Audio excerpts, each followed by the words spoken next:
Welcome to Crime, Corruption, and Cocktails, the true crime podcast where we look at cases of corruption and negligence and examine their historical and cultural implications.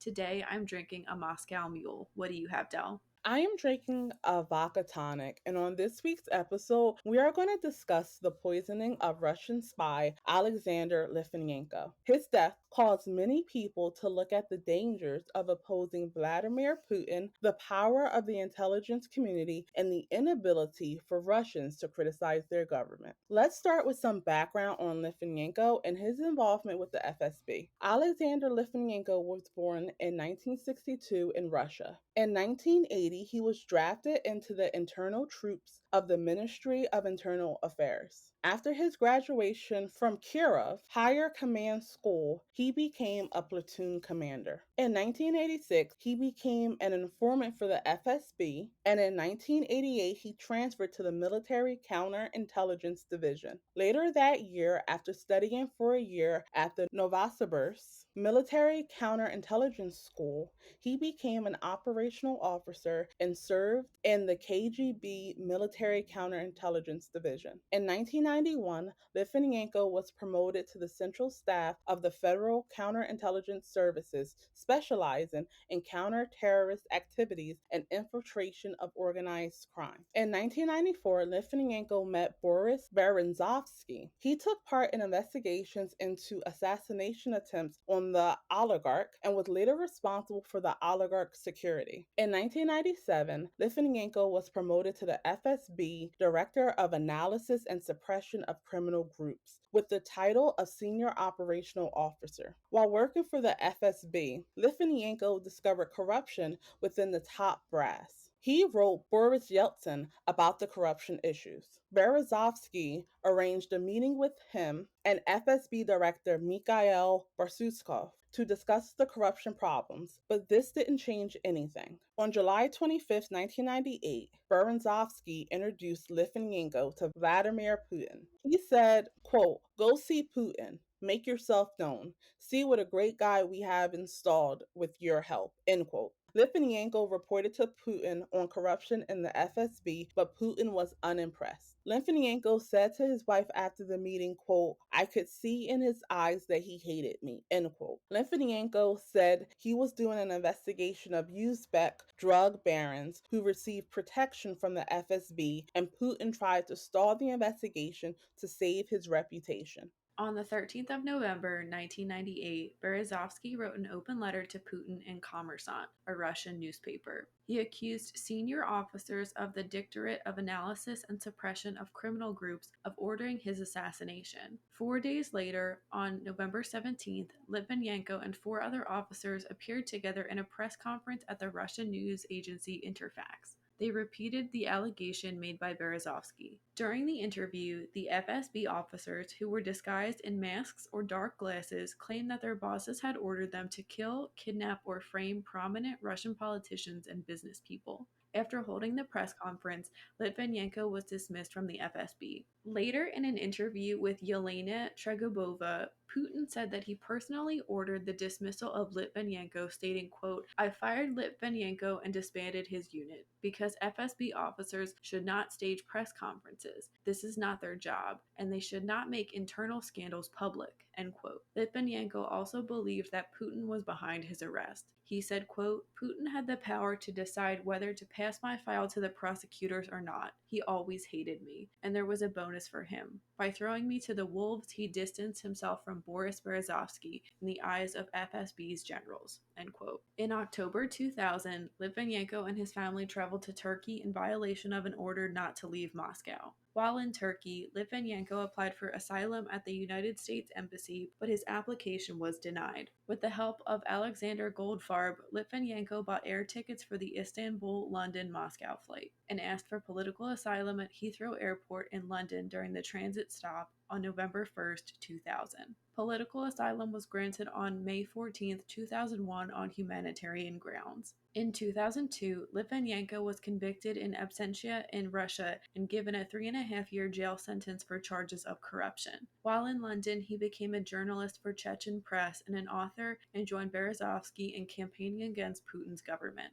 During the public inquiry started in January 2015, it was confirmed that during this time, Litvinenko was recruited by MI6 to provide, quote, useful information about senior Kremlin figures and their links with Russian organized crime, end quote, primarily related to Russian mafia activities in Spain. While in political asylum, Litvinenko accused Putin and Russian government of sponsoring and committing foreign and domestic terrorism. We are going to look at a few examples that were produced by Litvinenko. Litvinenko stated that, quote, all the bloodiest terrorists of the world, end quote, were connected to FSB KGB. He said that all of them were trained, funded, and provided with weapons, explosives, and counterfeit documents to carry out terrorist attacks worldwide, and that each act of terrorism made by these people was carried out according to the task and under the rigid control of the KGB of the USSR. Litvinenko accused the main intelligence directorate of the General Staff of the Russian Armed Forces of having organized the 1999 Armenian parliament shooting that killed the Prime Minister of Armenia and 7 members of parliament. He accused the Russian secret services of staging the Russian apartment bombings and other terrorist acts in an effort to bring Vladimir Putin to power. Alexander Litvinenko accused Vladimir Putin of ordering the assassination of the Russian journalist Anna Politkovskaya and stated that a former presidential candidate, Irina Hakamada, warned Politkovskaya about threats to her life coming from the Russian president. Litvinenko advised Politkovskaya to escape from Russia immediately. According to Litvinenko, the 2005 controversy over the publication in the Danish newspaper Jyllands-Posten of editorial cartoons depicting the Islamic prophet Muhammad was orchestrated by the FSB to punish Denmark for its refusal to extradite Chechen separatists. This brings us to November 1st, 2006, when Litvinenko suddenly was ill. He was vomiting and at times couldn't stand on his own without assistance. On November 3rd, he was admitted to Barnet Hospital in London under the name Edwin Carter. He was transferred to University College Hospital, where they did blood and urine analysis to determine the cause of Litvinenko's illness. A photograph was taken of Lyfinenko on his deathbed and released to the public. Lyfinenko said, quote, I want the world to see what they did to me, end quote. On November 22nd, Lyfinenko's heart failed and he died at 9:21 p.m. in London. In his last statement, he said about Putin, quote, this may be the time to say one or two things to the person responsible for my present condition. You may succeed in silencing me, but that silence comes at a price. You have shown yourself to be as barbaric and ruthless as your most hostile critics have claimed. You have shown yourself to have no respect for life, liberty, or civilized value. You have shown yourself to be unworthy of your office, to be unworthy of the trust of civilized men and women. You may succeed in silencing one man, but the howl of protest from around the world will reverberate, Mr. Putin, in your ears for the rest of your life. May God forgive you for what you have done, not only to me, but to beloved Russia and its people, end quote. On December 1st, an autopsy was conducted and determined that Litvinenko had ingested polonium-210, a poisonous radioactive isotope. The Metropolitan Police announced on December 6, 2006, that it was treating Litvinenko's death as murder. Interpol also joined the investigation, providing quote-unquote speedy exchange of information between British, Russian, and German police. Detectives traced 3 distinct polonium trails in and out of London at 3 different dates.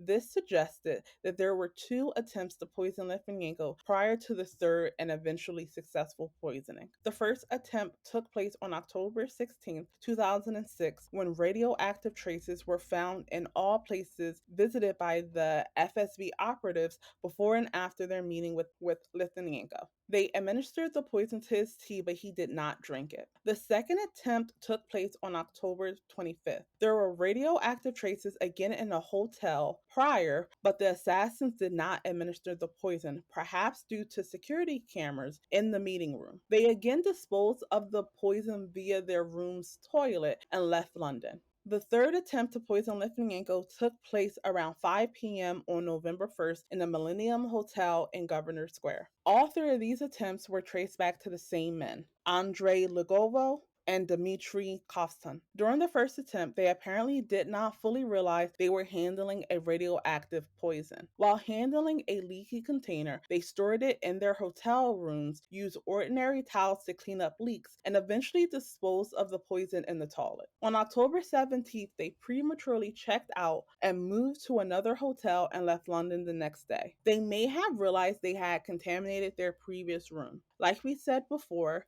during the second attempt, the men left radioactive traces in their hotel prior to meeting Litvinenko. On their third attempt, they met Litvinenko at the Millennium Hotel and successfully poisoned his tea. Since polonium is radioactive, it leaves a trail that the detectives and scientists working on this case were able to trace. They were found in the office of Berezovsky, the planes that Lukovoy and Kovtun used to fly in and out of London, as well as dozens of other locations. After being poisoned, Litvinenko also left trails of polonium. Litvinenko had also visited Berezovsky's office and left traces on the fax machine. At 6 p.m., Ahmed Zekayev picked Litvinenko up and brought him to Muswell Hill. The amount of radioactivity left by Litvinenko in the car was so significant that the car was rendered unusable. Everything that he touched at home during the next 3 days was contaminated. His family was unable to return to the house even 6 months later. His wife tested positive for ingesting polonium, but did not leave a secondary trail behind her. This suggested that anyone who left a trail could not have picked up the polonium from Litvinenko. The patterns and level of radioactivity suggested that Lukovoy and Kovtun handled polonium directly, whereas Litvinenko ingested it. The human body dilutes polonium before excreting it in sweat, which results in a reduced radioactivity level. On May 28, 2007, the British Foreign Office submitted a formal request to the Russian government for the extradition of Andrei Lugovoy to the UK to face criminal charges relating to Litvinenko's murder. The Russian General Prosecutor's Office declined to extradite Lugovoy, citing that extradition of citizens is not allowed under the Russian constitution. On July 7, 2008, a British security source told the BBC's Newsnight program, quote, "We very strongly believe the Litvinenko case to have had some state involvement. There are very strong indications," end quote. In January 2016, a UK public inquiry headed by Sir Robert Owen found that Andrei Lugovoy and Dmitry Kovtun were responsible for the poisoning of Litvinenko. The inquiry also found that there was a strong possibility that Lugovoy and Kovtun were acting under the direction of the FSB and that their actions were probably approved by both Nikolai Patrushev, director of the FSB, and President Vladimir Putin. In September 2021, the European Court of Human Rights, the ECHR, found that Russia was responsible for Litvinenko's killing. The court noted that the, quote, "planned and complex operation involving the procurement of a rare deadly poison, the travel arrangements for the pair, and repeated and sustained attempts to administer the poison indicated that Mr. Litvinenko had been the target of the operation," end quote. The case is still officially unsolved, though it is likely that the United Kingdom's inquest findings that Putin and other Russian state actors orchestrated the killing of Alexander Litvinenko, with Andrei Lugovoy and Dmitry Kovtun being directly responsible for administering the poison. Jenny, do you think that this is the case, and what are your overall feelings on this case? I 100% believe that the Russian government and Vladimir Putin were involved. I don't think there will ever be justice, unfortunately. I feel like it's one of those things that can be so easily covered up, especially by a government that I guess doesn't seem to care about what anyone thinks of it and is very willing to kill or harm its enemies and traitors. It's really scary to see length that some officials will go. Not that it hasn't happened in the US, but I think it really adds to a worldwide fear of Russia, and which I know we'll talk about a little more later, and Vladimir Putin's involvement in that. It's just sad that Litvinenko had to suffer like that. He seemed like a really badass guy, in my opinion, for exposing what he thought was corruption in his workplace, and I think that's very admirable, and I do believe his claims. And he kind of solved his own murder in a way, which is also pretty interesting and not something you see very often. And he was believed when he told doctors and other people that, hey, I think the Russian government killed me, and I think this is what happened. You don't often see that. Yeah, I absolutely agree with you. It's pretty clear that the highest echelon of the Russian government was involved in both the planning of the killing of Alexander Litvinenko as well as making sure that justice was not going to be served in this case. Unfortunately, there is a quirk in the Russian constitution which doesn't allow for extradition, which I find to be reprehensible, that all you need to do is just be a national of another country and you could just fly back to that country despite the fact that you're a murderer. It does fall in line with the general premise of the Russian government definitely wanting Litvinenko to be silent. And it also makes me think of the people that are currently speaking out against the Russian government. This case, along with others, bolsters the negative reputation of Russian leader Vladimir Putin. Putin's reputation is vastly divided within his home country and outside of it. Within Russia, he is seen by most as a strong leader and someone who puts Russia first and will use any means to achieve the goal of Russia being the top superpower in the geopolitical sphere. Outside of Russia, specifically in the United States, Putin is seen as a strongman or dictator that uses corruption and assassinations to maintain power. Putin demands absolute loyalty from the oligarchy, and being friends with Putin grants individuals the ability to prosper within Russian society. We're going to look at some of the things that led to this conflicting reputation and the numerous issues that have arisen under Putin's leadership. So let's start by looking at a portrait of Putin. Putin is seen as an outdoors and sporty person. He currently has a black belt in judo, and on his trip to Tuva in August of 2007, Putin was seen riding horses, rafting, fishing, and swimming in the cold Siberian river. In September 2012, Putin flew in a motorized hang glider alongside endangered Siberian white cranes to quote-unquote guide them on their migration to Asia. Putin is seen as a man's man, and this has led to a very high approval rating within Russia, sometimes getting as high as 81%. He was also voted as Russia's most handsome man in 2021. But this is all largely seen as Russian state propaganda. According to international human rights organizations, the following were among the common violation of human rights in Russia, including deaths in custody, the widespread and systematic torture of persons in custody, hazing in the Russian army, neglect and cruelty in Russian orphanages, and violation of children's rights, along with a myriad of other things. Many assassinations, in addition to Litvinenko's, have been linked to Vladimir Putin and his associates. In 1998, human rights advocate Galina Starovoitova was shot dead in St. Petersburg at the entrance of her apartment. In 2003, Yuri Shkochkin mysteriously died from illness, causing speculation into his death, such as poisoning. In 2003, the liberal politician Sergei Yushchenkov was shot dead. In 2006, investigative journalist Anna Politkovskaya was shot dead. In 2009, human rights activist Stanislav Markelov and journalist Anastasia Babarova were shot dead in Moscow. In 2015, opposition politician Boris Nemtsov was shot dead near the Kremlin. And in 2017, journalist Nikolai Andrushenko was beaten to death. As of June 2020, per Memorial Human Rights Center, there were 380 political prisoners in Russia, including 63 individuals prosecuted directly or indirectly for political activities and 245 prosecuted for their involvement with one of the Muslim organizations that are banned in Russia. The judiciary of Russia is subject to manipulation by political authorities, according to Amnesty International.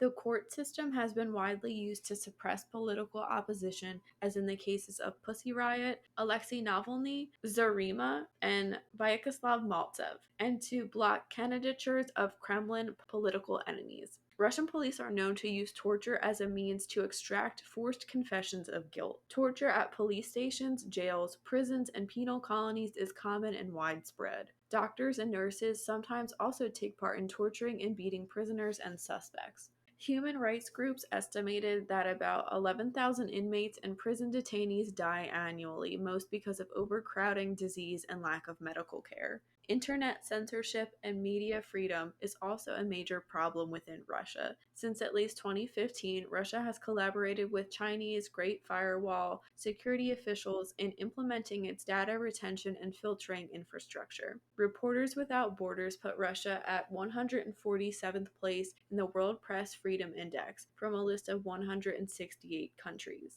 Russia's System of Operational Investigatory Measures (SORM) requires telecommunications operators to install hardware provided by the Federal Security Service, the FSB, which allows the agency to monitor users' communication, metadata, and content, including phone calls, email traffic, and web browsing activity. Individuals within the LGBTQ community have little to no rights or protections within Russia. This is tied to the general hostility against the LGBT community, which has been fueled by Putin. Neither same sex marriage nor civil unions of same sex couples are allowed in Russia. In 2013, it was reported that the Defense Ministry had issued a guideline on assessments of new recruits' mental health that recommends recruits be asked about their sexual history and be examined for certain types of tattoos, especially genital and buttocks tattoos that would allegedly indicate a homosexual orientation.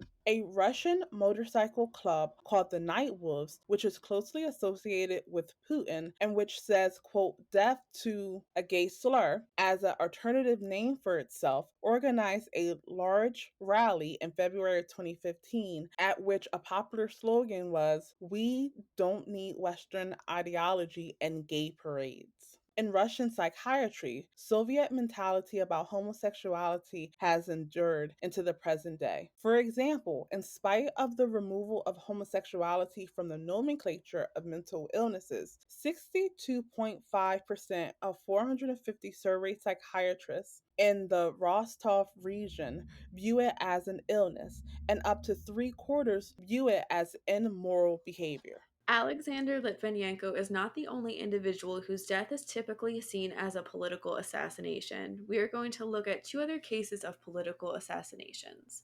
The first is Kim Jong-Nam. On February 13th, 2017, Kim Jong-Nam died after being exposed to VX nerve agent at Kuala Lumpur International Airport in Malaysia. Malaysian police said that Kim had alerted an airport receptionist saying that, quote, someone had grabbed him from behind and splashed a liquid on his face, end quote, and a woman, quote, covered his face with a cloth laced with a liquid, end quote. A resuscitation device was strapped to Kim's face, and he was then transported by stretcher through the airport to reach an ambulance. Kim required tracheal intubation, and the saliva, vomit, and blood in his mouth needed to be suctioned out. He died while being transferred from the airport to the Putrajaya Hospital. On February 15th, Malaysian police arrested 28-year-old Vietnamese woman Don T. Quang at Kuala Lumpur International Airport in connection with the attack. On February 16th, a 25-year-old Indonesian woman named Siti Asia was arrested and identified as the second female suspect. On February 17th, police arrested a 46-year-old North Korean man named Ri Jong-chol. All three of the suspects' murder charges were dropped.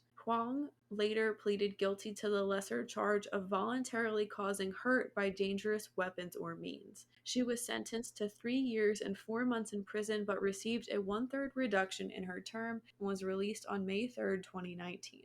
In perhaps the most famous example of a political assassination, President Abraham Lincoln was assassinated on April 14, 1865. Lincoln's assassination was part of a larger conspiracy intended by Booth to revive the Confederate cause by eliminating the three most important officials in the United States government. Conspirators Lewis Powell and David Harold were assigned to kill Secretary of State William Stewart, and George Atzerodt was tasked with killing Vice President Andrew Johnson. Beyond Lincoln's death, the plot failed. Stewart was only wounded, and Johnson's would-be attacker became drunk instead of killing the vice president. In a letter to his mother, Booth wrote of his desire to avenge the South. On April 11th, Booth attended Lincoln's last speech, in which Lincoln promoted voting rights for emancipated slaves. Booth said, quote, "That means that inward citizenship. This is the last speech he will ever give," end quote. On April 14th, Booth's morning started at midnight. He wrote his mother that all was well,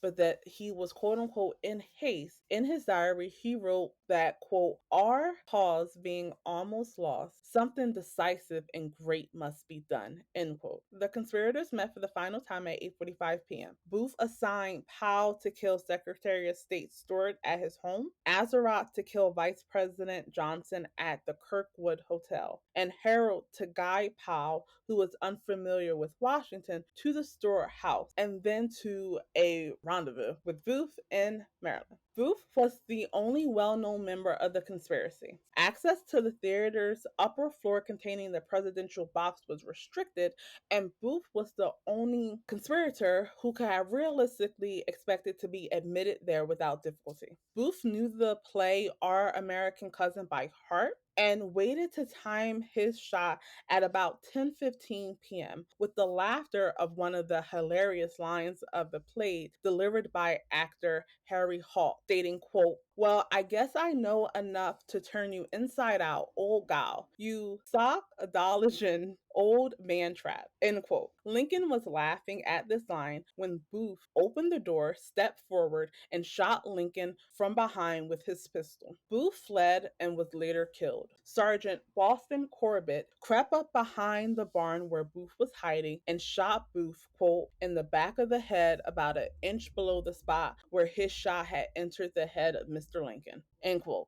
So, Jenny, what are your thoughts on political assassination? They're really scary, and I think they happen probably a lot more than we might think in modern times. I'm not sure. I think it's probably easier to hide a lot of stuff nowadays than it was, back when Abraham Lincoln was killed. I'll be honest, I didn't know a lot of this stuff leading up to Abraham Lincoln. I don't know if I've talked about my education on this podcast before. I went to a public school and I totally support and love public schools, but I feel like I really did not learn much about his assassination. And I'm definitely interested to know more about Kim Jong-Nam. I think that type of attack with like splashing liquid, I think that's kind of the sign of like, hey, this is not just a normal like assault on someone. It's kind of these like weird substances like the polonium with Litvinenko. So I think political assassinations are one of those things where you never know when it's happening, but you never know when it's gonna happen, but when it does, it's always a big deal. And you're always thinking about the historical ramifications of the fact that